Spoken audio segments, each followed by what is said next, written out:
G'day friends and fans, welcome to Writing Corner. But today we're talking about faction building, conflicts and rivals.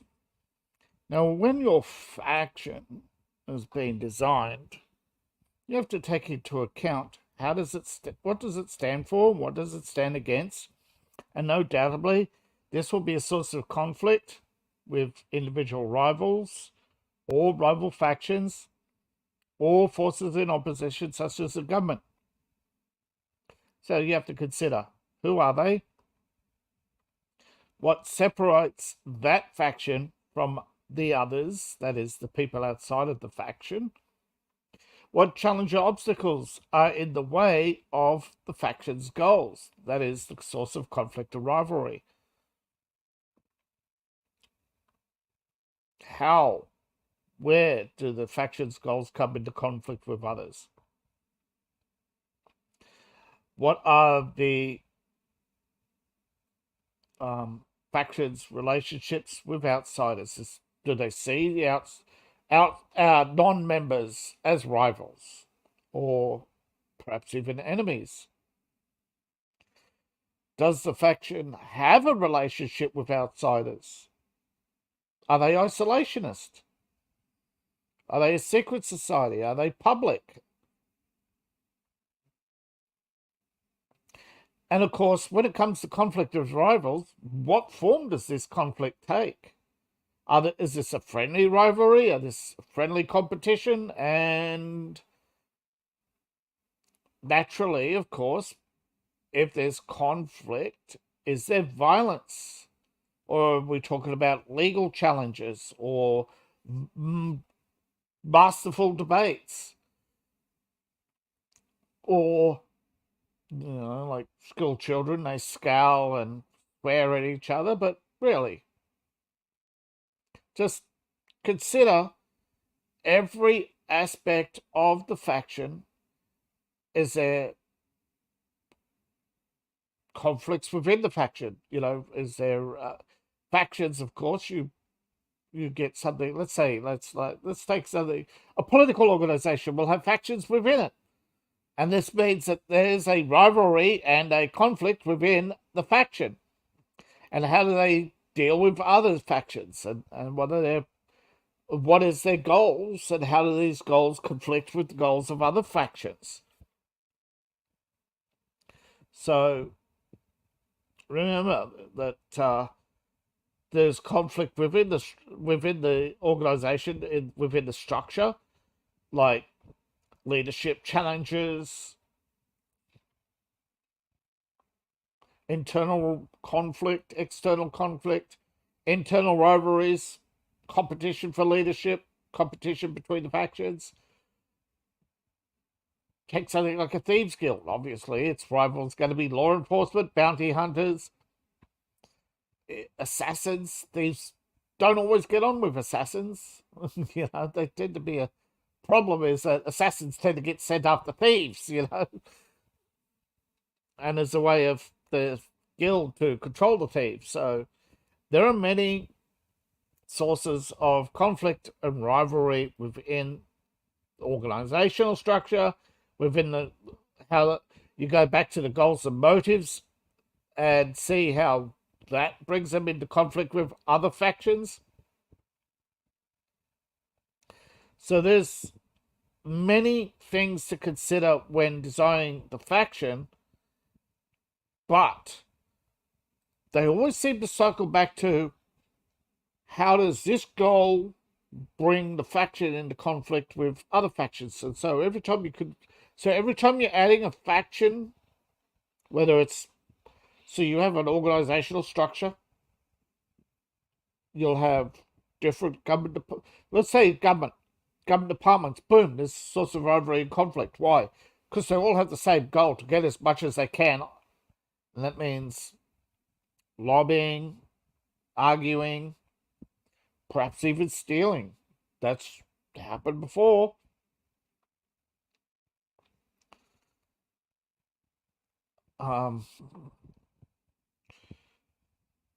Political organizations, factions within political organizations, military branches of the military. They're all factions, right? So goals, rivalries.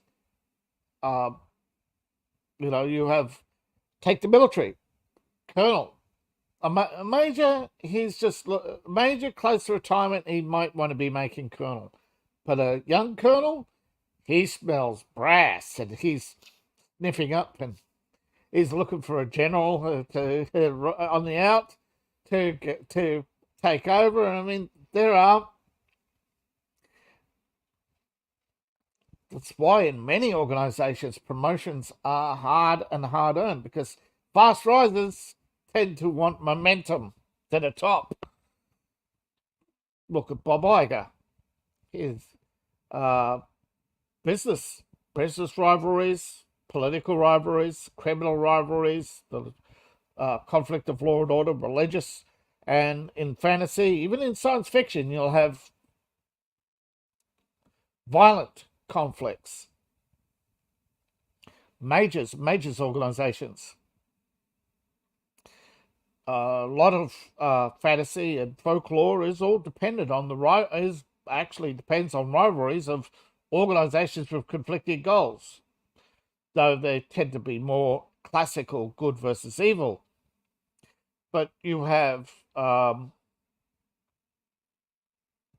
within that you have the goals of Greece to dominate the Mediterranean, particularly the olive oil trade. But they don't want to tell you that, so they create these religious rivalries or other rivalries, like, oh, Troy, their leader stole the wife of some guy who nobody ever heard of, never heard of her, never heard of him, but they're told that he defamed Greeks and the Greek honor is at stake, and so off they go to war. That's a rivalry that brought into conflict, but it was based on the goal that Troy and 5 city-states around it were all getting chummy and building up power, and Anatolia being bigger than Greece was going to obviously be a problem, is that their production of olives were on the increase because they're in the same belt. They're in that same favorable weather belt, even more favorable for olive growing and more land to deal with. So they destroyed it. Though in the process they ultimately destroyed themselves, but you don't understand that. This is the conflict of rivalries, not consequences. Your story deals with the consequences of those conflicts and rivalries. And Troy is such a great example. Another one is the story of Alexander, how his conflicts and rivalries ultimately destroyed himself and his empire. And the different factions that rose out of that destroyed each other. Those are very good stories and very good sources of conflicts and rivalries that you can use. And create characters and archetypes based on the Greek gods or the Roman gods, whichever takes your fancy, and you look at their conflicts and rivalries. They had often, between the Greek and Roman gods, different subtleties that brought them into conflict with each other. And ultimately, they destroyed each other. So, ultimately, conflicts and rivalries are going to be your source of the story narratives. So if there's no conflict, there's no contribution to the story. So they're going to be minor rival, perhaps, or just a faction that provides, like the guild. Anything minor, you won't go into great detail, like the Crafters Guild. Obviously their main rivalry is the free merchants, or the unregistered, or whatever you want to call them. The independent artist is always a threat to, say, the Actors Guild, or the traveling troupe. They're outsiders, So Don't forget, cities and states are factions. Government organizations are factions. Militaries, treat everything. You have the empire or the nation, whatever the superstructure is, the planet, the empire, the nation, or even if you're just doing a story about a city, that is your primary faction, and then you break it down from there. That is the primary organization, and that is itself treated as a faction. And once you build that faction, then you build the government departments, etc., and you have a network, and you'll actually see that as a complicated web of deceit, deception, and rivalry.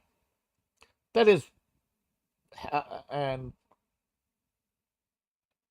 of course, in Rome, that deceit, deception, and rivalry ended up in being 350 years of conflict and violence, ending, of course, with the complete collapse of the Roman Empire and a re-emergence of city-states, and those eventually quickly became nations again. But that is basically, this is the meat. It may not sound like much, but it is the meat and it's the meat and potatoes of your story: rivalries and conflicts. So thank you for watching. Please like, share, and subscribe. YouTubers, don't forget to hit that notification bell. And one way to support the channel is to buy coffee mugs and other items from my Etsy store. Discount link in the description below. Don't forget to become Patreon. Link in the description below. I have my writing and RPG. I have 2 patrons, as well as my books. All their links in the description below. Thank you. I appreciate each and every one of you. Thank you in advance for your support. And I'll see you in the next video.